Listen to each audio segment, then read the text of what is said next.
Slenderman appears to people as a tall pale man with unnaturally long limbs capable of bending arbitrarily, as well as his black tentacles growing from the creature's back. His face is also disgusting. It is practically devoid of any sense organs. There were empty dark holes instead of eyes. In the future, users completely removed this, leaving an empty, faceless face. His image is always the same: a black funeral suit, a white shirt. All this scares, leaving goosebumps all over the body.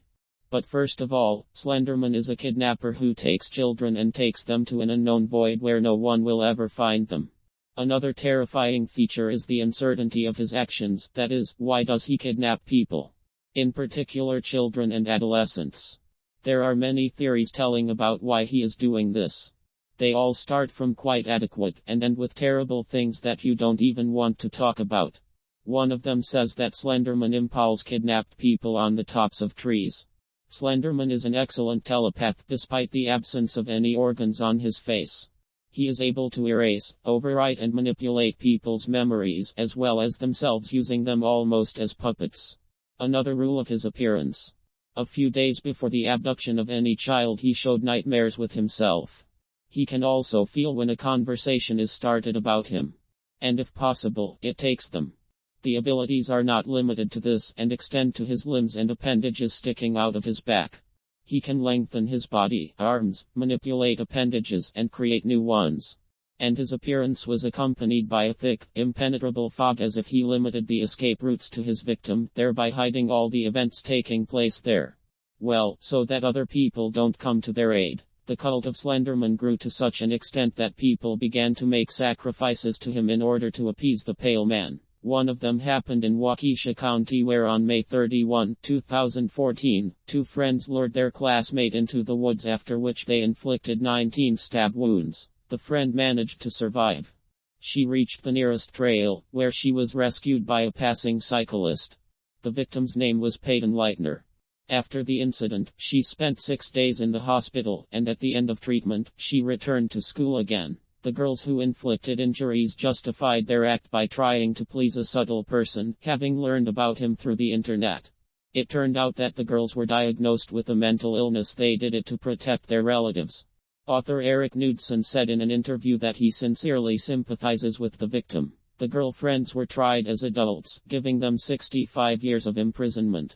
After a while, both pleaded guilty, and they were sent to a psychiatric hospital. There were also cases when his own child tried to sacrifice his mother, and there are a huge number of such. In my opinion, his cult is growing more and more, and people believe in it. They believe in his existence. Slenderman is a terrible pale man. Everyone knows him, but no one knows where he comes from. And I told him everything I know about him. He's taking the kids, but where? They make sacrifices for him so that they themselves will not be touched. But why? And does he accept them? There are a lot of questions, but there are almost no answers. There are only guesses and theories of internet forums. In addition, there are a lot of legends and stories with his participation. I think everyone should listen to them at least once or read them themselves. Basically, internet memes are fleeting funny hobbies. They are created for the purpose of fleeting fun and immediately forgotten. With Slenderman, or as he is also called in Runetta, Thin Man, the story was the opposite. In the United States, children with a knife attack their friends and relatives, being under the impression of the ubiquitous anorexic demon. We remembered how the most terrible meme of the internet was born. The Slenderman that children are afraid of today is a rebranding of German, Russian and Romanian folklore, a collective image recreated in 2009 by the participants of the Something Awful forum. Then the forum members were asked to create a monster that could claim the title of a new urban legend. The winner was a user under the pseudonym Victor Surge. He processed 2 black and white pictures with children in a graphic editor, finishing off the photos of Slenderman. In the photo commentary, Sir attributed his creation to the ability to telepathy, noting that the pictures were taken by photographers who disappeared under mysterious circumstances. Sir continued to surround his hero with legends, having fabricated several police reports and children's drawings with images of a thin man.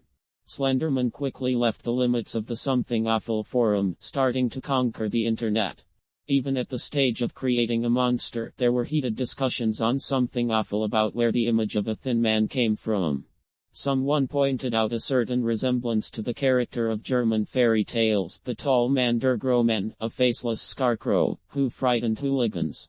Someone recalled a Romanian fairy tale about Stella and Sorina, two girls who once saw a multi-armed man dressed all in black, whose limbs were long and boneless, writhing like snakes. Fabricated children's drawings. Runet users remembered the Longshanks from the word Longshanks, from Vladimir Dahl's book about beliefs, superstitions and prejudices of the Russian people. Very long and pretty, sometimes staggering through the streets at night, looking into windows and warming his hands in the pipe. A pathetic rod, condemned to wander around the world for a century without any sense and position. There are analogues of Slenderman in Japanese fairy tales. The faceless one that Chihiro met in Miyazaki's Gone with the Ghosts. The director copied the image of a man without a face from an Aprapana Japanese spirit stealing other people's faces. Instead of a face, an Aprapan has a smooth, egg-white skin.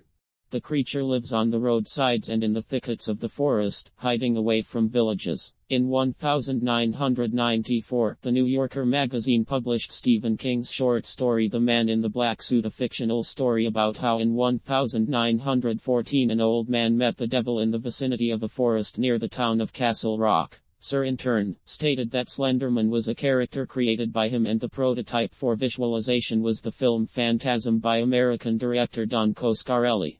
Anyway, the Thin Man meme turned into the plot of the Marble Hornets web series and a little later formed the basis of the raft of the indie horror Slender. The 8 Pages, a super popular and very scary horror movie, numerous downloads of which brought down the developer's website.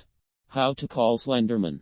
For the most part, people are potential Darwin Prize winners. We have spent thousands of years trying to learn how to avoid dangers, and now we are climbing rocks again, diving to the bottom of the ocean to sharks and experimenting with our own psyche. If a subtle person can be fought, then there should probably be ways to summon him. Slenderman is recommended to be called at 3 o'clock in the afternoon. The time in Catholic literature designated the Devil's Hour, if you remember. In Scott Derrickson's film 6 Demons of Emily Rose, the unclean visited the girl when the hands of the clock became parallel to the floor. For the ceremony, you will need 5 sheets of paper, the number of steps of the spell, a pencil, a lantern, playing cards, glue, thin tape and a blindfold.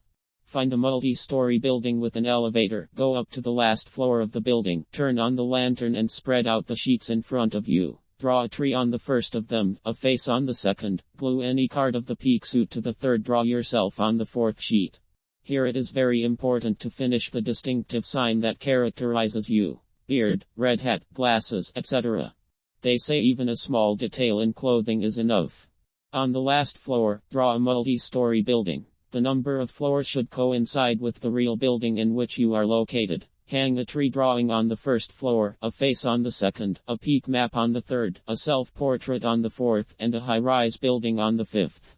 After half an hour of waiting on the top floor of the house, take the elevator down and check the sheets. A hangman will appear on the tree, all features will disappear from the face, the card will be replaced by another, the 4th sheet will be empty, and the 5th will be marked with a black cross. If the mark has been made, turn around, Slenderman is waiting for you. Perhaps the image of a skinny man was borrowed from somewhere. For example, in Slavic mythology there is a thin and long spirit of a Pole, from the word Pole. This evil spirit walks at night and looks into people's windows, warms up near the stove corpses and scares people, and also commits minor dirty tricks. From a distance the Pole often resembles a large dry branch on the roof of a house. However, this spirit is practically harmless to humans. In German folklore you can meet a character named Grossman, a tall man, who is something like an evil fairy, but outwardly he looks very similar to Slenderman, except that he has a face with 2 large round eyes. Grossman German scared offspring who went for a walk in the woods without permission.